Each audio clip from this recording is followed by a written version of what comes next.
네, 어제 김기춘 전 청와대 비서실장과 조윤선 전 문화체육관광부 장관에 대한 법원의 1심 선고 결과가 나왔죠.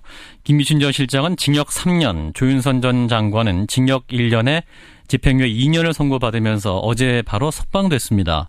문화예술계는 성명을 내고 이번 판결에 대해서 강력히 반발하고 있는데요. 직접 그 입장 들어봅니다. 서울연극협회의 송형종 회장입니다. 회장님 안녕하십니까? 예, 안녕하세요. 반갑습니다. 네, 어제 블랙리스트 관련 1심 선고 결과가 나왔는데요. 재판 결과 어떻게 보셨습니까? 예, 일단 어제 그 얘기를 듣고 주변에 많은 그 예술가들이 분노하고 받아들일 수 없다는 여론이 제가 전화를 한 100여 통 이상을 받았습니다. 100여 통이나? 그래서 역시 예. 블랙리스트의 가장 정점에 있는 서울연극협회 회장으로서 그동안 이제 국가와 법과 믿고 있었는데 돌아온 결과는 법으로도 안 되는구나. 대통령이 바뀌어도 안 되는구나. 네. 사법부의 자기 식구 감싸기에 뿌리 깊은 데서 벗어날 수 없는 거 아닌가. 왜냐하면 이건 상식에 의해서 상식에 의한 결론이어야 되는데 예. 조윤선 장관이 무죄라면 누가 유죄일까요? 저는 도저히 납득도 이해도 안 되는 판결이라고 생각을 합니다. 네. 어제 이제 조윤선 전 장관은 풀려나면서 이제 오해가 풀렸다 이런 말을 했습니다. 이 말을 들으면서 무슨 생각 드셨어요? 저는 조윤선 장관이 남편과 부부가 연기를 너무 잘한 것 같아요. 연기는 우리 연기자가 해야 되는데, 예. 울고 불고 남편도 울고 불고 했다는데, 그렇게 울고 불고 하면은 우리나라 흉악범도 다 풀어주나요? 과자 훔치고 떡 훔치고 작은 어떤 거에 생활고 범인들도 3년 4년 이렇게 구형되는데 국가 전체의 정신문화를 이렇게 휩쓸어 놨던 분들이 네. 그분은 그 박근혜 정부의 핵심 요직에 몇 년을 있었습니까? 예. 정부장관의 정무수석 했죠. 장관도 2번인가 하지 않았습니까? 그런 네. 분이 저 같으면은 대통령과 함께 떳떳하게 자랑스럽게 정의롭게 그들이 얘기한 정의롭게 책임을 지겠어요. 저 같으면은. 네. 근데 지금 와가지고는 몰랐다 아니었다 그렇다면 그 일을 수행했던 예술이 직원이라든지 문체부 직원들 그분들 불쌍하지 않습니까? 네. 작년만 해도 문체부 올해 1년 가까이 된 동안 그분들한테 스트레스를 받아서 제가 알기로는 문화예술위의 그 직원이 3분이 돌아가셨어요. 최근까지. 3분이나 돌아가셨어요. 예, 그렇죠. 예. 그 안에는 뭐 이제 스트레스가 암의 원인 아닙니까? 네. 그래서 최근까지 어느 모 본부장까지 이렇게 돌아가신 일이 벌어지면서 저희 현장에 있는 예술가들도 참으로 괴로운 사건이었지만 그걸 실행하고 심리적으로 느꼈던 압박받았던 그 예술이 직원들도 얼마나 괴로웠겠습니까? 그런데 예. 그 당사자의 핵심의 요직에 있었던 분은 무죄라니요. 그걸 누가 어떤 국민이 어떤 예술가가 이해할 수 있단 말입니까? 예, 지금 정말 법원이 유감입니다. 네네. 지금 법원이 이제 판단 근거를 댄 것을 보면 국회에서 위증한 혐의는 유죄고 그리고 이제 블랙리스트 작성 지시에 관여했다는 혐의는 무죄로 판단한 것인데 이 부분은 어떻게 보세요? 제가 거기서 한 말씀 드리겠습니다. 네. 그렇다면 조윤선 장관은 왜 이증을 했을까요? 떳떳했는데 왜 이증을 했을까요? 떳떳했는데 블랙리스트 실행의 핵심에 있지도 않았는데 누구 때문에 이증을 했을까요? 예. 그분은 거기에 정점에 있었기 때문에 누군가를 보호해야 되고 본인도 보호했기 때문에 이증을 한 거죠. 그러니까 그 부분을 이증을 그 법리적으로 때리면서 더 큰 문제를 풀어줬다는 것은 사법부에 대해서 신뢰감이 상당히 사법부의 의지가 안 보이는 대목이라고 저는 보여져요. 그분은 왜 위증을 했을까요? 네, 그 부분에 대해서 이미 알고 있었지만 좀 감추려는 의도가 있었다 이런 말씀이시네요. 그러니까 감추려고 할 때는 그 누가 어떤 작은 일에도 괜히 감춥니까? 이미 그 큰 그림 안에서 뭔가가 있었기 때문에 감추려고 했던 거죠. 예. 그걸 조금 더 사법부에서 더 파고 그런 것들이 그리고 사법부의 잣대가 일반 법리적인 게 아니라 예술이라는 측면에서 좀 일관했더라면 좋았을 거라는 그런 아쉬움이 있습니다. 네, 그리고 일각에서는 또 이 판결이 팔이 안으로 굽었다 이런 얘기도 나오지 않습니까?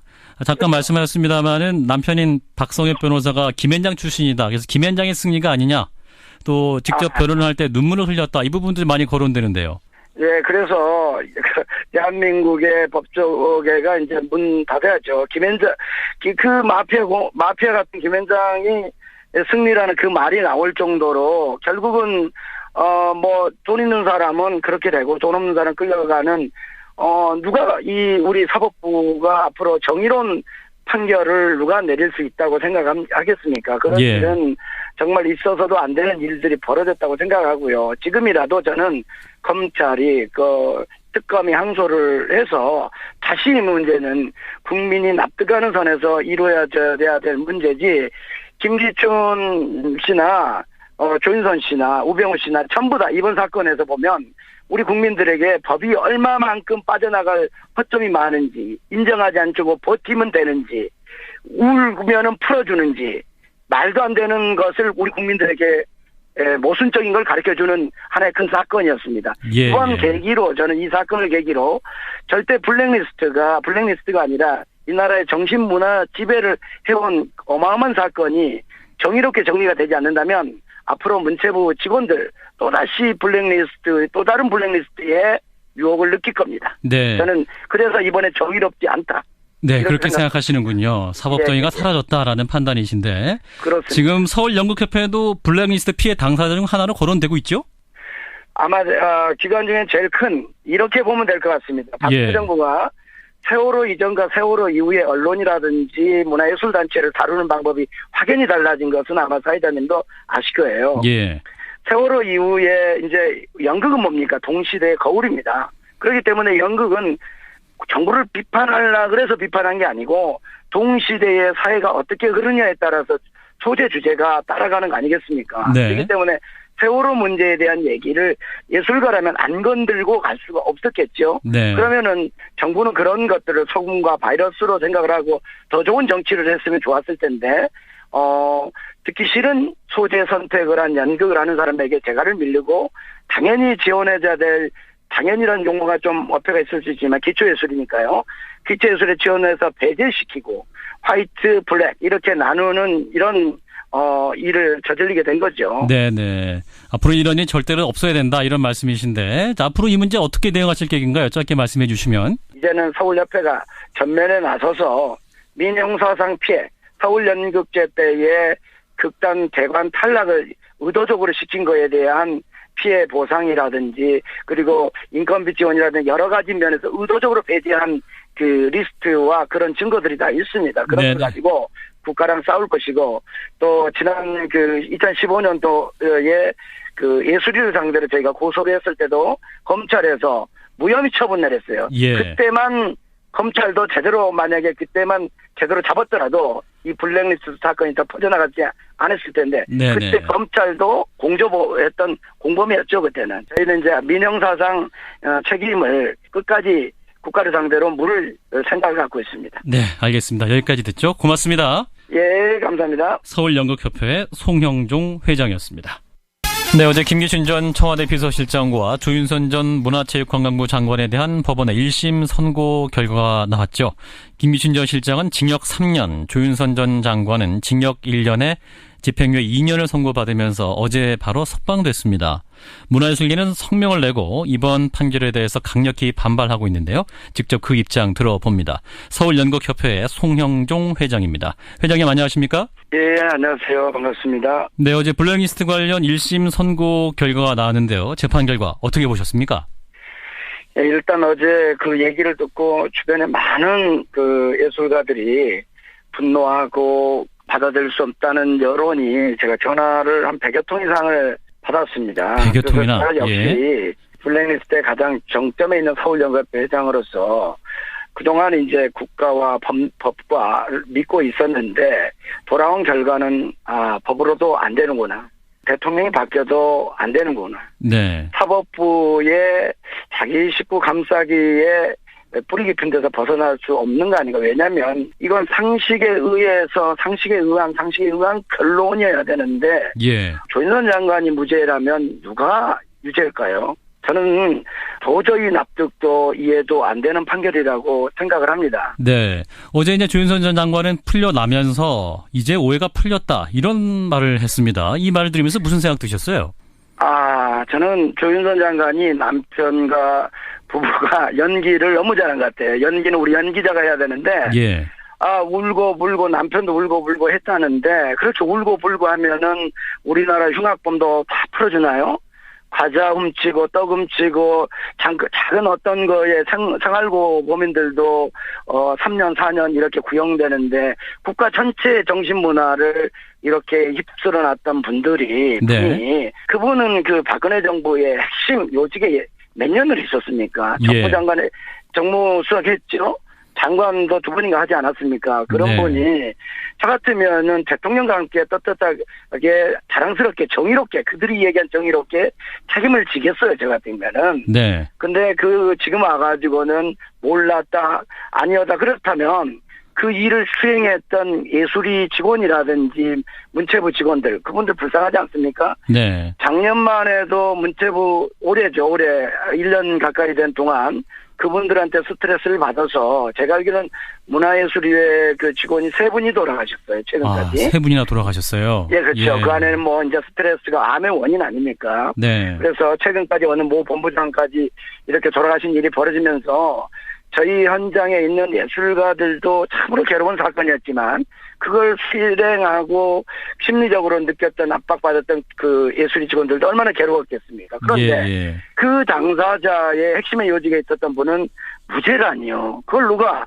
어떤 국민이 어떤 예술가가 이해할 수 있단 말입니까? 예, 지금 정말 법원이 유감입니다. 네네. 지금 법원이 이제 판단 근거를 댄 것을 보면 국회에서 위증한 혐의는 유죄고 그리고 이제 블랙리스트 작성 지시에 관여했다는 혐의는 뭐 무죄로 판단한 것인데 이 부분은 어떻게 제가 보세요? 거기서 한 말씀 드리겠습니다. 네. 그렇다면 조윤선 장관은 왜 이증을 했을까요? 떳떳했는데 왜 이증을 했을까요? 떳떳했는데 블랙리스트 실행의 핵심에 있지도 않았는데 누구 때문에 이증을 했을까요? 예. 그분은 거기에 정점에 있었기 때문에 누군가를 보호해야 되고 본인도 보호했기 때문에 이증을 한 거죠. 그러니까 그 부분을 이증을 그 법리적으로 때리면서 더 큰 문제를 풀어줬다는 것은 사법부에 대해서 신뢰감이 상당히 사법부의 의지가 안 보이는 대목이라고 저는 보여져요. 예. 그분은 왜 위증을 했을까요? 네, 그 부분에 대해서 이미 알고 있었지만 좀 감추려는 의도가 있었다 이런 말씀이시네요. 그러니까 감추려고 할 때는 그 누가 어떤 작은 일에도 괜히 감춥니까? 이미 그 큰 그림 안에서 뭔가가 있었기 때문에 네. 감추려고 했던 거죠. 예. 그걸 조금 더 사법부에서 더 파고 그런 것들이 그리고 사법부의 잣대가 일반 법리적인 게 아니라 예술이라는 측면에서 좀 일관했더라면 좋았을 거라는 그런 아쉬움이 있습니다. 네, 그리고 일각에서는 또 이 판결이 팔이 안으로 굽었다 이런 얘기 좀 나오지 않습니까? 잠깐 말씀하셨습니다마는 남편인 박성엽 변호사가 김앤장 출신이다. 그래서 김앤장의 승리가 아니냐. 또 직접 변론을 할 때 눈물을 흘렸다. 이 부분들이 많이 거론되는데요.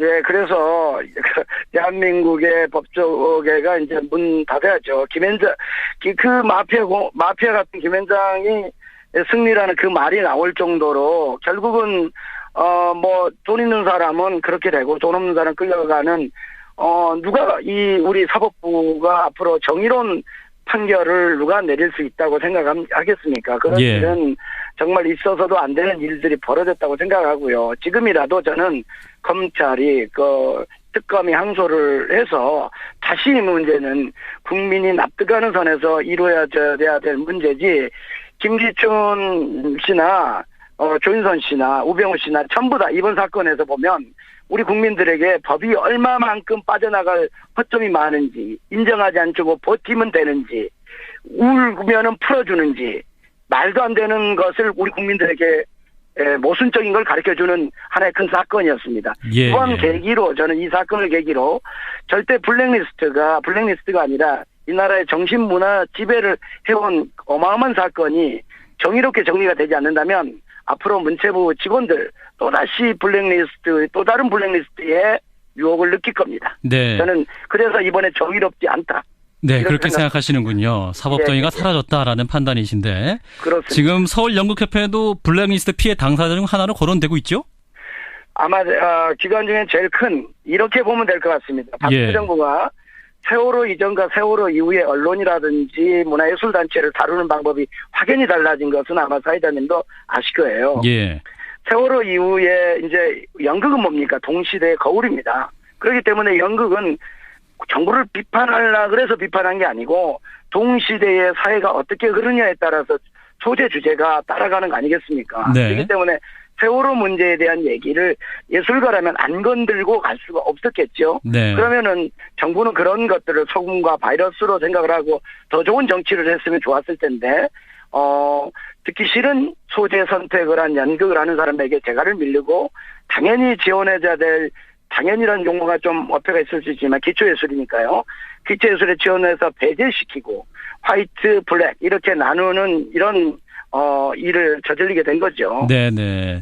앞으로 이런 일 절대로 없어야 된다 이런 말씀이신데 자, 앞으로 이 문제 어떻게 대응하실 계획인가요? 짧게 말씀해 주시면. 이제는 서울협회가 전면에 나서서 민형사상 피해 서울연극제 때의 극단 대관 탈락을 의도적으로 시킨 거에 대한 피해 보상이라든지 그리고 인건비 지원이라든지 여러 가지 면에서 의도적으로 배제한 그 리스트와 그런 증거들이 다 있습니다. 그런 걸 가지고 국가랑 싸울 것이고 또 지난 그 2015년도에 그 예술인을 상대로 저희가 고소를 했을 때도 검찰에서 무혐의 처분 내렸어요. 예. 그때만 검찰도 제대로 만약에 그때만 제대로 잡았더라도 이 블랙리스트 사건이 더 퍼져나가지 않았을 텐데 네네. 그때 검찰도 공조했던 공범이었죠. 그때는. 저희는 이제 민형사상 책임을 끝까지 국가를 상대로 물을 생각을 갖고 있습니다. 네, 알겠습니다. 여기까지 듣죠. 고맙습니다. 예, 감사합니다. 서울연극협회 송형종 회장이었습니다. 사법부의 의지가 안 보이는 대목이라고 저는 보여져요. 그분은 왜 위증을 했을까요? 네, 그 부분에 대해서 이미 알고 있었지만 좀 감추려는 의도가 있었다. 이런 말씀이시네요. 그러니까 감추려고 할 때는 그 누가 어떤 작은 일에도 괜히 감춥니까? 이미 그 큰 그림 안에서 뭔가가 있었기 때문에 감추려고 했던 거죠. 예. 그걸 조금 더 사법부에서 더 파고 그런 것들이 그리고 사법부의 잣대가 일반 법리적인 게 아니라 예술이라는 측면에서 좀 일관했더라면 좋았을 거라는 그런 아쉬움이 있습니다. 네, 그리고 일각에서는 또 이 판결이 팔이 안으로 굽었다 이런 얘기도 나오지 않습니까? 잠깐 말씀하셨습니다마는 남편인 박성엽 변호사가 김앤장 출신이다. 그래서 김앤장의 승리가 아니냐. 또 직접 변론을 할 때 눈물을 흘렸다. 이 부분들이 많이 거론되는데요. 예, 그래서 대한민국의 법조계가 이제 문 닫아야죠. 김앤장 그 마피아 같은 김앤장이 승리라는 그 말이 나올 정도로 결국은 뭐 돈 있는 사람은 그렇게 되고 돈 없는 사람은 끌려가는 누가 우리 사법부가 앞으로 정의로운 판결을 누가 내릴 수 있다고 생각하겠습니까? 그런 일은 정말 있어서도 안 되는 일들이 벌어졌다고 생각하고요. 지금이라도 저는 검찰이 특검이 항소를 해서 다시 이 문제는 국민이 납득하는 선에서 이루어져야 될 문제지 김기춘 씨나 조윤선 씨나 우병우 씨나 전부 다 이번 사건에서 보면 우리 국민들에게 법이 얼마만큼 빠져나갈 허점이 많은지 인정하지 않고 버티면 되는지 울면은 풀어주는지 말도 안 되는 것을 우리 국민들에게 모순적인 걸 가르쳐주는 하나의 큰 사건이었습니다. 이번 계기로 저는 이 사건을 계기로 절대 블랙리스트가 아니라 이 나라의 정신문화 지배를 해온 어마어마한 사건이 정의롭게 정리가 되지 않는다면 앞으로 문체부 직원들 또다시 또 다른 블랙리스트의 유혹을 느낄 겁니다. 네. 저는 그래서 이번에 정의롭지 않다. 네, 그렇게 생각하시는군요. 사법정의가 사라졌다라는 판단이신데. 그렇습니다. 지금 서울연극협회도 블랙리스트 피해 당사자 중 하나로 거론되고 있죠? 아마 기관 중에 제일 큰 이렇게 보면 될 것 같습니다. 박근혜 정부가 세월호 이전과 세월호 이후에 언론이라든지 문화예술단체를 다루는 방법이 확연히 달라진 것은 아마 사회자님도 아실 거예요. 세월호 이후에 이제 연극은 뭡니까? 동시대의 거울입니다. 그렇기 때문에 연극은 이 납득도 이해도 안 되는 판결이라고 생각을 합니다. 네. 어제 이제 조윤선 전 장관은 풀려나면서 이제 오해가 풀렸다 이런 말을 했습니다. 이 말을 들으면서 무슨 생각 드셨어요? 저는 조윤선 장관이 남편과 부부가 연기를 너무 잘한 것 같아요. 연기는 우리 연기자가 해야 되는데 울고 불고 남편도 울고 불고 했다는데 그렇죠. 울고 불고 하면은 우리나라 흉악범도 다 풀어주나요? 과자 훔치고 떡 훔치고 작은 어떤 거에 생활고 범인들도 3년 4년 이렇게 구형되는데 국가 전체의 정신문화를 이렇게 휩쓸어 놨던 분들이 네. 그분은 그 박근혜 정부의 핵심 요직에 몇 년을 있었습니까? 예. 정부장관에 정무수석 했죠. 장관도 2번인가 하지 않았습니까? 그런 네. 분이 저 같으면은 대통령과 함께 떳떳하게 자랑스럽게 정의롭게 그들이 얘기한 정의롭게 책임을 지겠어요. 저 같으면은. 네. 근데 지금 와가지고는 몰랐다 아니었다 그렇다면 그 일을 수행했던 예술이 직원이라든지 문체부 직원들 그분들 불쌍하지 않습니까? 네. 작년만 해도 문체부 올해 1년 가까이 된 동안 그분들한테 스트레스를 받아서 제가 알기로는 문화예술위의 그 직원이 3분이 돌아가셨어요. 최근까지. 3분이나 돌아가셨어요. 예, 그렇죠. 그 안에는 뭐 이제 스트레스가 암의 원인 아닙니까? 네. 그래서 최근까지 어느 모 본부장까지 이렇게 돌아가신 일이 벌어지면서 저희 현장에 있는 예술가들도 참으로 괴로운 사건이었지만 그걸 실행하고 심리적으로 느꼈던 압박받았던 그 예술인 직원들도 얼마나 괴로웠겠습니까? 그런데 그 당사자의 핵심의 요직에 있었던 분은 무죄라니요. 그걸 누가 어떤 국민이 어떤 예술가가 이해할 수 있단 말입니까? 예, 지금 법원이 유감입니다. 네네. 지금 법원이 이제 판단 근거를 댄 것을 보면 국회에서 위증한 혐의는 유죄고 그리고 이제 블랙리스트 작성 지시에 관여했다는 혐의는 뭐 무죄로 판단한 것인데 이 부분은 어떻게 보세요? 제가 여기서 한 말씀 드리겠습니다. 그렇다면 조윤선 장관은 왜 이증을 했을까요? 떳떳했는데 왜 이증을 했을까요? 떳떳했는데 블랙리스트 실행의 핵심에 있지도 않았는데 누구 때문에 이증을 했을까요? 예. 그분은 거기에 정점에 있었기 때문에 누군가를 보호해야 되고 본인도 보호했기 때문에 이증을 한 거죠. 그러니까 그 부분을 이증을 그 법리적으로 때리면서 더 큰 문제를 풀어줬다는 것은 사법부에 대해서 신뢰감이 상당히. 네, 어제 김기춘 전 청와대 비서실장과 조윤선 전 문화체육관광부 장관에 대한 법원의 1심 선고 결과가 나왔죠. 김기춘 전 실장은 징역 3년, 조윤선 전 장관은 징역 1년에 집행유예 2년을 선고받으면서 어제 바로 석방됐습니다. 문화예술계는 성명을 내고 이번 판결에 대해서 강력히 반발하고 있는데요. 직접 그 입장 들어봅니다. 서울연극협회의 송형종 회장입니다. 회장님 안녕하십니까? 예, 안녕하세요. 반갑습니다. 네, 어제 블랙리스트 관련 1심 선고 결과가 나왔는데요. 재판 결과 어떻게 보셨습니까? 예, 일단 어제 그 얘기를 듣고 주변에 많은 그 예술가들이 분노하고 받아들일 수 없다는 여론이 제가 전화를 한 100여 통 이상을 받았습니다. 100여 통이나? 그래서 역시 예. 블랙리스트의 가장 정점에 있는 서울연극협회 회장으로서 그동안 이제 국가와 법과 믿고 있었는데 돌아온 결과는 법으로도 안 되는구나. 대통령이 바뀌어도 안 되는구나. 네. 사법부의 자기 식구 감싸기에 뿌리 깊은 데서 벗어날 수 없는 거 아닌가. 왜냐하면 이건 상식에 의한 결론이어야 되는데 조윤선 장관이 무죄라면 누가 유죄일까요? 저는 도저히